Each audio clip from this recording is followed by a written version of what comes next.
Hello everyone, আমি চলে এসেছি আমার নতুন একটা ভিডিও নিয়ে। তোমরা সবাই কেমন আছো? আমি কিন্তু বেশ ভালোই আছি। এটা ছিল গতকাল বৃহস্পতিবারের ভিডিও। আসলে রোজই ভাবি একেবারে সকাল থেকে উঠেই ভ্লগটা শুরু করব, কিন্তু নানা রকম ব্যস্ততায় আর হয়েই ওঠে না। আসলে আমার আর্লি মর্নিং যেহেতু টিউশন ক্লাস থাকে, বেরোনোর একটু তাড়াহুড়োই থাকে, সেই জন্য আর সেরকমভাবে ভিডিওগুলোও করতে পারি না। তাই আজকে শুরু করলাম পুজো করা দিয়েই। যেহেতু আজ বৃহস্পতিবার, পুজো করতে কিন্তু অনেকটাই টাইম লাগে, তো স্নানের পর থেকেই আমি ভিডিওটা শুরু করলাম। বৃহস্পতিবার কিন্তু সমস্ত ঠাকুর পরিষ্কার করার একটা পালা থাকে, প্রায় সব বাড়িতেই এটা চলে। আর আমার গোপালকে তো রোজই স্নান করাতে হয়, কিন্তু আজ আমি মা লক্ষ্মীকেও স্নান করাই। বৃহস্পতিবার করে কিন্তু আমি মা লক্ষ্মী গোপালকে পরিষ্কার করি, তারপর আবার নতুন করে সাজাই। কিন্তু কাল আমার বেশ অনেকটাই দেরি হয়ে গেছিল।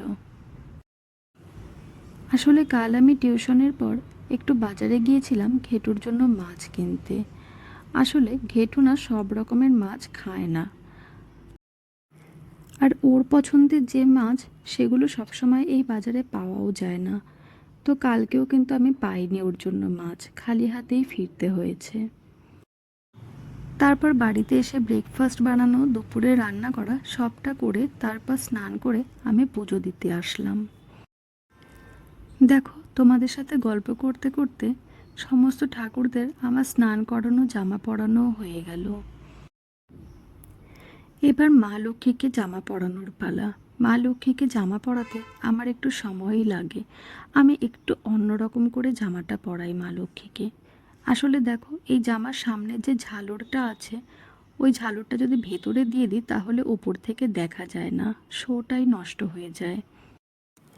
তারপর মা লক্ষ্মীকে শাখা পরিয়ে, গলায় হার পরিয়ে, চুল পরিয়ে, সিঁদুর পরিয়ে সাজিয়ে দিলাম। আর এই যে জামা পরানোর এই স্টাইলটা, এটা কিন্তু আমার হাজবেন্ড আমাকে শিখিয়েছে। ও বলেছে এটা ভেতরে দিয়ে দিলে তো শোটাই নষ্ট হয়ে যায়, সেই জন্য এমন কোনোভাবে পরাতে যাতে এটা বাইরে থেকেও দেখা যায়।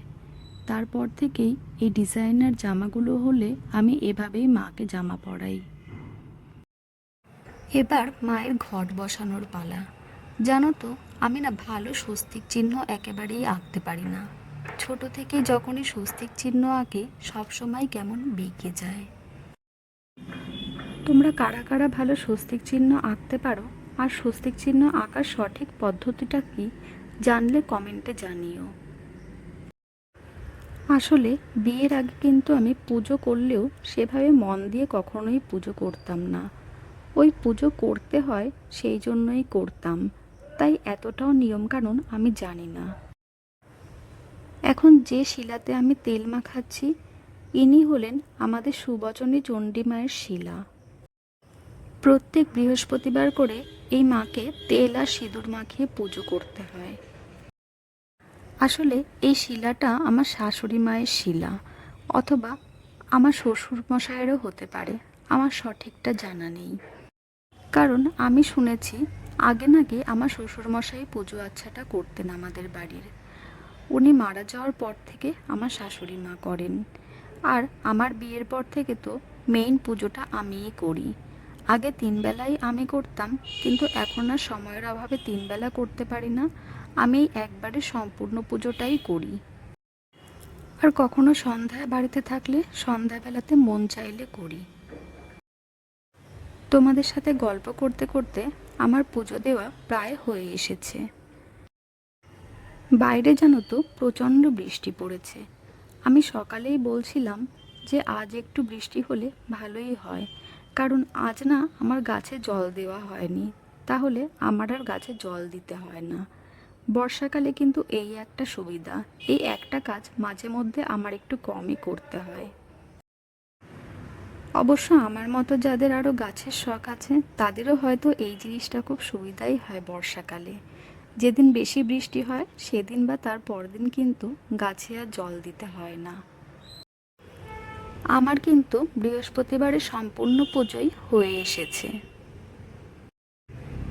এরপর ঘরে এসে ভেজা চুলটা খুলে একটু সিঁদুর আর টিপ পরে নিলাম। তারপরেও কিন্তু আমার আরও কাজ আছে, কারণ সকাল থেকে আমার বিছানায় সেভাবে গোছানো হয়নি। ওই অমিত তাড়াহুড়ো করে তুলে দেয়, যেহেতু তার আগেই ঘর মোছা হয়ে যায়, সেই জন্য আমার আর বিছানা ঝাড়াই হয় না সকাল থেকে। তারপর আমি একটু আতর মেখে নিলাম। আসলেই আতর মাখতে আমার ভীষণই ভালো লাগে। আমি কিন্তু রোজ দুবেলা করে আতর মাখি। স্নানের পর যদি কোনো দিন নাও হয়, তাহলেও প্রতিদিন সন্ধ্যায় কিন্তু অবশ্যই আমি আতর মাখি। আমার কিন্তু বিছানার এই দিকগুলো প্রত্যেক দিনই ডাস্টিং করতে হয়, কারণ প্রচণ্ড জানলা থেকে ধুলো আসে। সব পরিপাটি করে ঘরটাকে শোয়ার উপযুক্ত করে নিলাম। আজকের ব্লগটা এই পর্যন্তই। টাটা।